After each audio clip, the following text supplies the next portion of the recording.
G'day guys. You may be wondering where you can go to target some extra large whiting. Now I'm going to be sharing that with you towards the end of the video, so stay tuned for that. Until then, enjoy these tips, some action and a few laughs along the way. Let's get into it.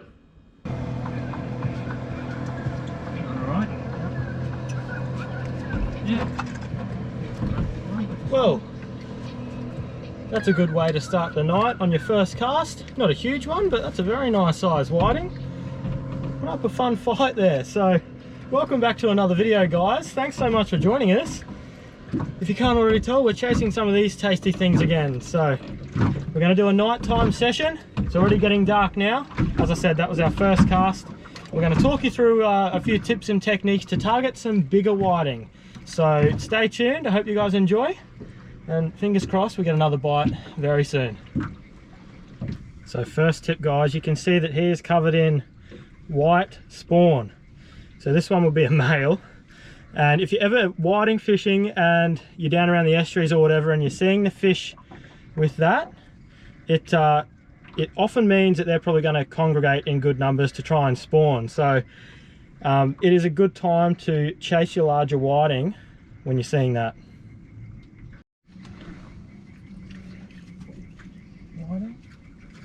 Not a big one. No, not a whiting.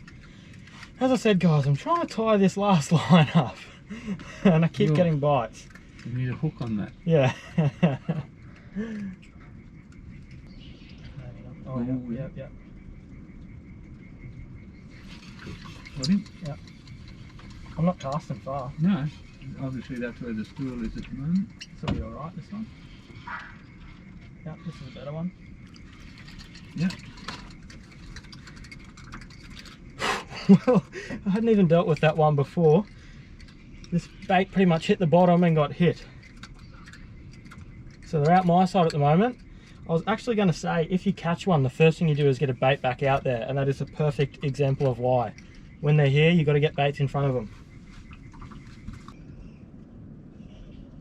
Oh, Dad's got a bite here, guys. Yep. So I just caught a little toadfish, which is not ideal, but this is biting more like a whiting. It's a bit more serious. If we would hurry up and take it. Come on, fish. Got it? Yeah. We're on. Hopefully it's a whiting. Going around that way. Doesn't take as much. Yeah, this is a better fish. You need a net.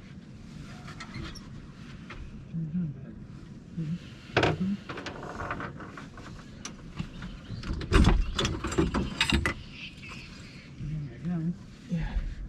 You know he's going. No,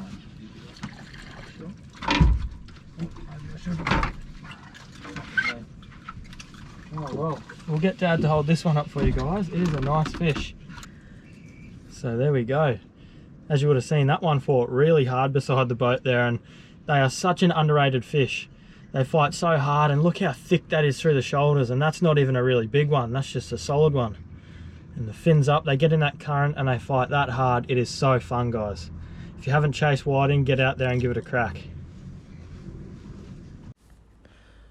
There were times throughout the night where the fishing was quite slow, but it was still great to just relax and sit back and have a chat to Dad. You never know when the fish are going to come on the bite or when a bigger one's going to come along. Is that one still there? Yeah. You got that one. Got this one. How's that one feel? Yeah, it's starting to go now near the boat. Yeah.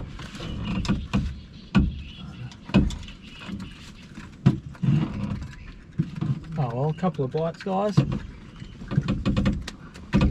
Not a monster. You can see it how crazy they go, why they fight so hard. They are powerful for their size. Anyway, hopefully a few more and a few bigger ones come along. Dad's got the biggest so far, as he usually does every session. Is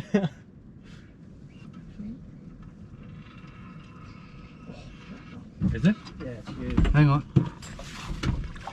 Just move your rods out the way.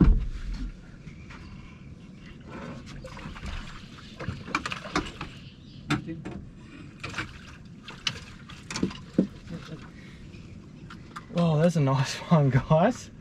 And that is on the rod that I talked about earlier, where we literally just drop it over the back of the boat. one night we were up here and we figured we may as well try and give ourselves an extra chance, and since then that method has caught so many whiting, and that is the biggest one of the night so far. That's a cracker.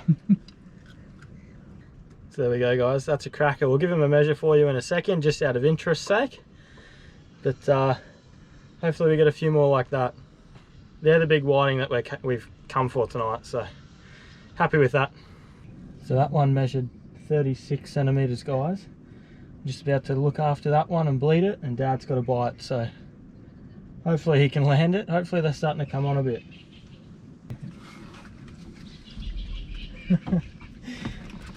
I feel sorry for Dad because he was just casting. He's been struggling. He just got a catfish, or eel-tailed catfish. He's been struggling, and then he finally gets a bite on his rod and hooks up, and I had to grab it because he was casting his other one. So now while I've got this whiting here, I thought I may as well just quickly walk you through the gear that we're using. So we're just running 8-pound mono as our main line and our leader, and it's a nice clear or really light blue color, so it's not your hot pink fluor or anything like that. So it's nice and camouflaged, and we run 8-pound because they are bigger whiting and they do go really hard in the current, and they also have quite raspy mouths. So you hear a lot of people say you can run 6-pound, and that's probably true, but we just want that extra little bit of insurance, especially with these larger whitings. So that's what we're running. Our hooks are size 4 extra long shank mustard bloodworms. So I'll put a photo of those on the screen for you now.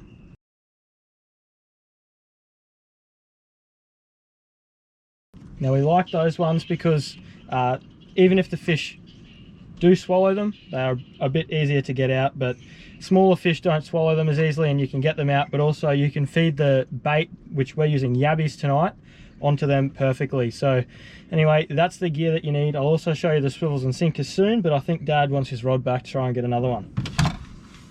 Alright, so Dad's got his rod back.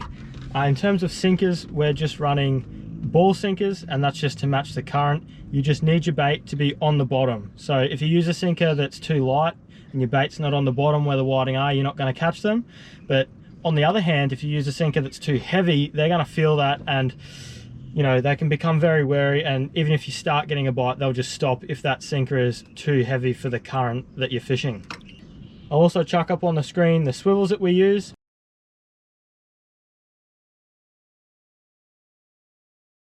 The thing I love about whiting fishing is that it is quite simple, and it's not as expensive as other forms of fishing. You can still have a great time, and you can have get a great feed as well out of it if you like eating fish. And they're a great fish for beginners to start with as well, right up to the experience, because they do take some skill to master. The little one's just over the back of the boat's got another bite here, guys. It's just like right under us. Still there. This one's got to have it swallowed, surely. Yep. Should have it down in its gob, I dare say. Hey, he's a bit better. There we go, guys. Show the people that one quickly. That one right under the motor. You would not read about it, guys. When Dad, do you need the net? I don't know. When Dad just got that last fish, we ended up with a tangle. Yeah, it's a good one. Net. Just... You'd have to have it swallowed. It's been on there for a few minutes. That's how you catch them. So look at the size of it too. I went to grab that rod that Dad just got this on because it was getting a bite, but as Dad wound his in, we got a bit of a tangle and we went, oh, it was just Dad's fish. Anyway, Dad's just gone to wind it in, got halfway in and gone, oh, there is a fish on that. Skill. Look how nice and clean they are. Absolutely wonderful fish. Good fishing, Dad? Thank you. No problem. Do I get the assist for that? No. I'm just getting that one off that Dad just got there with all that skill. And he's getting another bite already, so hopefully they're starting to come on a bit. Oh, you've got one here. Yeah.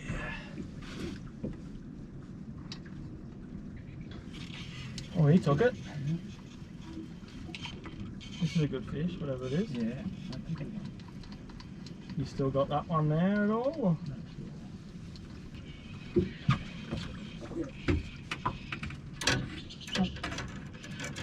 see. Oh, that is a good one.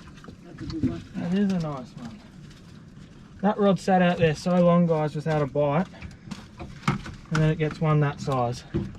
I'll hold that up for you in a second. Oh, that is another cracking whiting there, guys.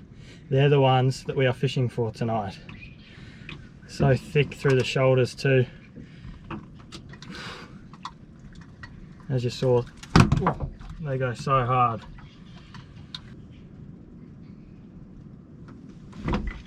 Got it? Yeah. Nice work, Dad. Net. Yeah, mightn't be too bad, this one. It's going down.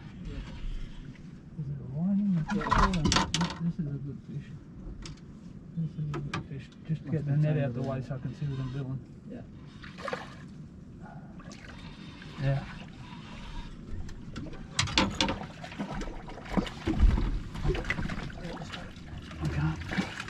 You got him? Yep. That's a better one. Yeah. We'll hold him up in a second, guys. It went across our lines and back. That one fought really hard. While I'm sorting out this tangle, keep an eye on the yellow reel on the right side of the boat. If this was a spin reel with the drag tightened, this rod and reel probably would have went flying over the back of the boat when the fish hits. But he's going to be bigger than that too. Oh, you're on. That one outside your reel is spinning.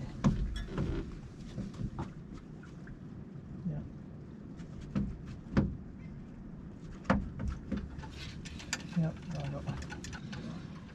This is another nice whiting. Yeah, that's a good one. Two in quick succession, guys. We just sat there for a while again without a bite.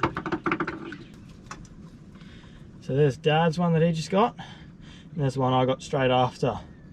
Of course, once again, Dad gets the biggest one of the two, but no, it's not a competition. Yes, it is. I'm sorry to tell you. But anyway, couple of nice fish there.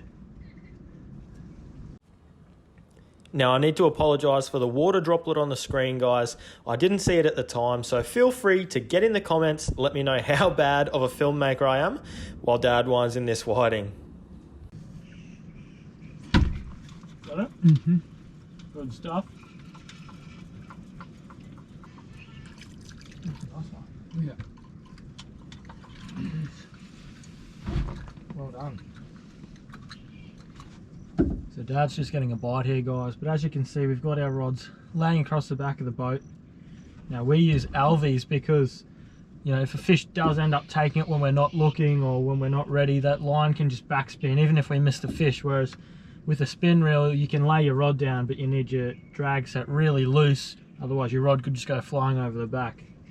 Now people do use spin reels up here, but we just find the alvies to be great. And the rods we're using are Jarvis Walker Black Queens, very old school ones, but they're nice and long and they've got a nice soft tip, so when those whiting are biting, they don't feel tension, but they have nice power when you do hook up. So those nice long whippy rods are perfect. It'd be perfect if all four of them just went off at the same time as well.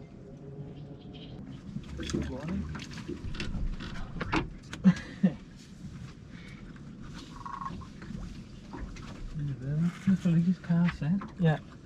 It's so funny, guys. We can sit there for ages and not get a bite, and Dad's just cast that and it's just got smashed. It's crazy. Sometimes you must just put it right in front of their nose. How you doing? Here you go. Thank you. Literally just cast it. Yeah, I know. And no, Sometimes you no look at- picking this time, just smashed it. Yeah, sometimes you look at it and you think, is it the? Surely it's just the washing around in the current.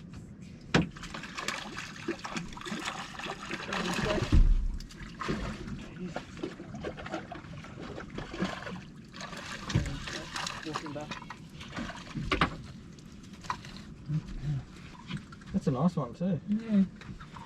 You wouldn't read about it, guys. We've been getting all these bites, missing them. They've either been really small whiting or pony fish, all sorts of little stuff. We've caught toadfish tonight, little Moses perch. And Dad's getting this bite and we were sitting there going, oh, there's another one, just sitting there, not worrying about it. And then, anyway, Dad ended up just nonchalantly hooking it and it was cracking whiting, so wouldn't read about it. Alright, well I'm just about to reset a line, guys. It had a bit of a bite, so I just put a fresh bait on. But I just thought I'd give you a quick tip. When you're setting your lines, it really pays to stagger them. So I've got one here already out a fair way straight out the back, so I'll put this one in a little bit shorter. So obviously this is a good way to try and find fish and cover ground, but also it avoids tangles as well as much as possible. So if you put all your lines out at the same distance, you'd be tangled all night, I reckon. So even when you're chasing the real big whiting, even if they're not the absolute monsters, they're usually a nice solid size, bigger than down on the sand flats up in the shallows there. So not complaining at all, even though it's not a monster, still a very nice fish. And here it goes. Yeah, that's alright. Yeah, that's a better good than one. I thought. Yeah, that's a good one. There we go. My rods have been sitting out this side of the boat, doing absolutely nothing for most of the night. Oop, now it's getting a bite too. Got it? Yeah. Well done. Still whiting too by the looks of it. Yeah, nice load. There's a couple there, guys, in a row.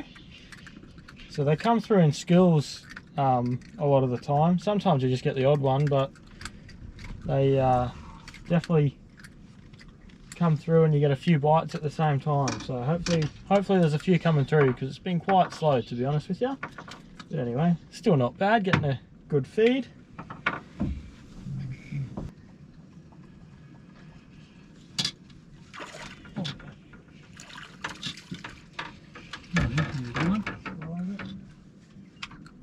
There we go, guys, that's another nice one. Once again, not an absolute monster, but they don't have to be. That is a very nice whiting just there. Beautiful and clean too. You can't go wrong with that. And yeah, once again, look at those fins up. They fight so hard for their size. They're a great sports fish and eating fish. So brilliant. Look like it's fair dinkum. Yeah. Yeah, it's still here. Take it.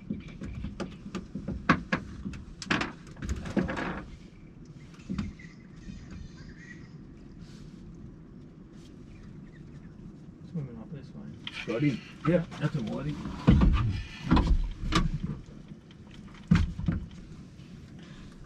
That's a nice way to hit 25 fish for the night.